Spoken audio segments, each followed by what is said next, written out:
Nagpasalamat naman si 8th Division Champ Manny Pacquiao sa mga sumusuporta sa kanyang kandidatura. Ngayon pa lang, may plano na raw si Pacman sa pag-upo sa Senado. Narito po ang report.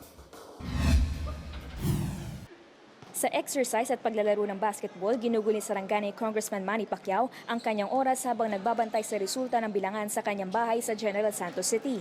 Base sa partial and official count ng PPCRV, umakyat ang pabansang Kamuos ikaputong pwesto sa senatorial race. Kaya ganun na lang ang pasasalamat niya. Maraming salamat po sa buong sambayan ng Pilipino na bumuto sa akin, sumuporta at nagtiwala.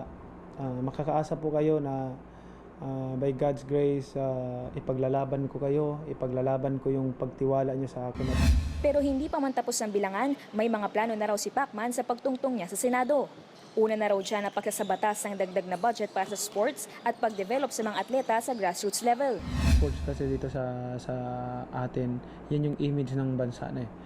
Lagi tayong nagwawagayway ng bandila natin sa iba't ibang bansa, makikilala yung bansang Pilipinas. At dahil tubong Mindanao at laki sa hirap, nais din niyang isulong ang libreng edukasyon mula sa elementary hanggang kolehiyo. Dito sa Mindanao, ang daming mga pamilya na hindi makapagpaaral sa kanilang mga anak. Kahit nasa college lang, hindi nga nila mapagpaaral dahil sa kahirapan.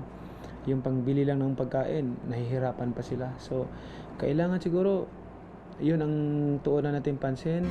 Ikinatuwa rin ni Pacman na pagproklama sa kanyang nakababatang kapatid na si Bobby Pacquiao bilang konsehal ng Gensan. Habang sa probinsya naman ng Sarangani, nangungunang isa pa niyang kapatid na si Ruel sa pagka-congressman.